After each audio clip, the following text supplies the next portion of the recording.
नमस्ते बच्चों, चलिए आज की कक्षा की शुरुआत कर रहे हैं।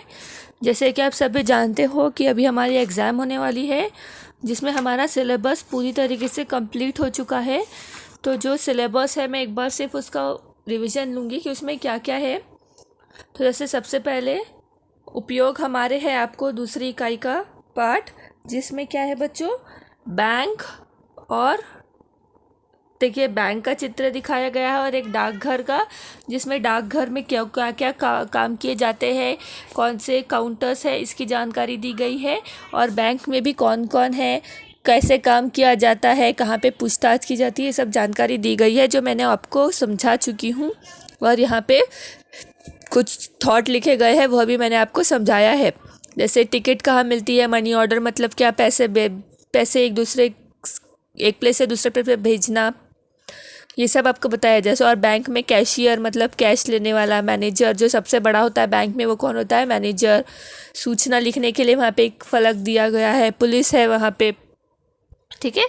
ये सब मैंने पढ़ाई। जैसे ये जो चित्र है ये क्या है, डाकघर का है बच्चों, जिसमें है बचत खाता और यहाँ पे है मनी ऑर्डर मतलब पैसे, और यहाँ पे रजिस्ट्री टिकट वाला काउंटर है, कचरा पेटी। वैसे ही दूसरे पिक्चर में बच्चों ये कौन सा है, बैंक। जैसे यहाँ सूचना फलक, पुलिस खड़ी है, कैशियर जहाँ से पैसे का लेन देन होता है, पूरा काम कंप्यूटर पे किया जाता है। ये जो मैनेजर है ये बैंक का सबसे महत्वपूर्ण व्यक्ति होता है। यह सब मैंने आपको पढ़ाया है बच्चों। हम एक सिर्फ दोहराव ले रहे हैं, इसलिए मैं शॉर्ट में आपको समझा रही हूँ। उसके बाद है तूफानों से क्या डरना, कविता है आपको, जिसके मैंने ऑलरेडी आपको प्रश्नोत्तर सब समझा दिए, अर्थ दिए हैं। जिसमें क्या है कि तूफान मतलब मुश्किलें तो हमारे जीवन में आती रहती है, पर हमें उससे डरना नहीं है, आगे बढ़ते रहना है, यह हमको समझाया गया है। बच्चों कविता हमेशा याद रखिए कि कविता और पाठ के जो लेखक और कवि होते हैं उनका नाम हमेशा याद रखिए, क्योंकि इससे जुड़े क्वेश्चंस होते हैं तो एग्ज़ाम में आ सकते हैं। तो आप लोग इसे भी पढ़ लीजिएगा। इसमें अगर आपको कोई चीज़ नहीं समझ में आ रही है तो आप मुझे कॉल कर सकते हो, मैसेज कर सकते हो। मैंने आपको इसके शब्दार्थ भी दिए हैं और समझा के प्रश्नोत्तर भी दिए हैं। फिर बच्चों नीचे देखिए, यहाँ पे कुछ शब्दार्थ दिए गए और यहाँ पे विरुद्धार्थी मतलब विलोम शब्द दिए गए हैं, मैंने आपको लिखाए हैं। कोई भी विलोम शब्द बहुत ईजी है, आपको एग्ज़ाम में आ सकते हैं, ठीक है।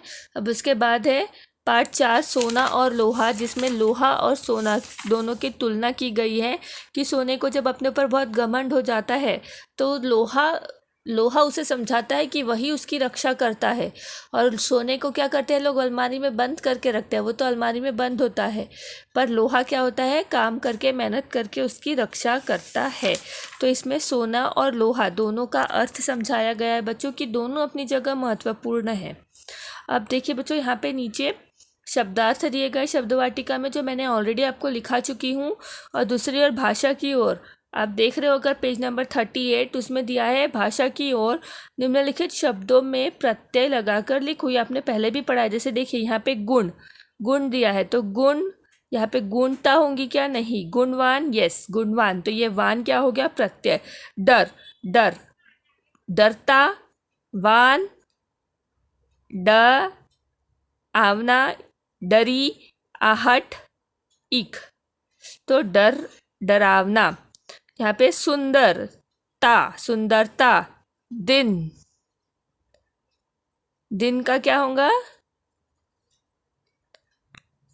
दिनिक, दिनवान, दियावना, घबराना, घबराहट, उपयोगी, दिनिक, ठीक है। तो ये घबराना, घबराहट, उपयोगी, ये तीन के ये नीचे है बच्चों। ये डरावना, गुणवान, सुंदरता, दिनिक, घबराहट और उपयोगी।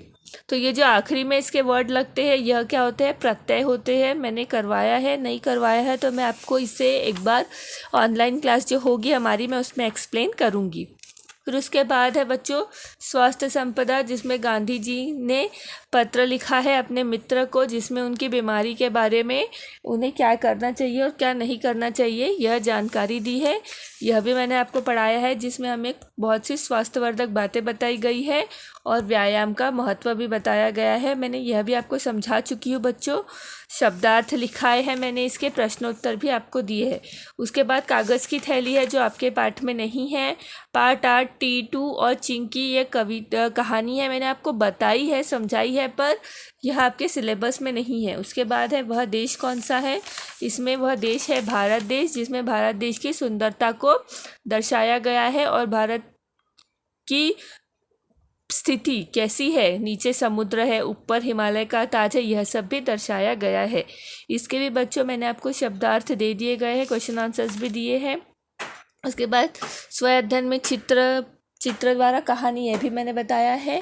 आप बच्चों अगर आपको कोई भी डाउट होते हैं तो आप मुझे मैसेज कीजिए, या फिर हमारी जो ऑनलाइन क्लास है इसमें आप मुझसे पूछ सकते हो, क्योंकि इसके बाद आपको कोई वीडियो नहीं आएंगे, इसके बाद आपको क्लास टेस्ट आएगी। तो आप कभी भी डाउट है तो पूछ सकते हो, पर ऐसा नहीं कि कल एग्ज़ाम है और आप आज पूछ रहे हो। अभी से आप पढ़ाई शुरू करो ताकि जल्दी से जल्दी आपके डाउट भी क्लियर हो सके और मैं उसे एक्सप्लेन कर सकूं। तो चलिए बच्चों, अब हम अगली कक्षा में मिलेंगे ऑनलाइन क्लास अपने डाउट क्लियर करने के लिए। धन्यवाद।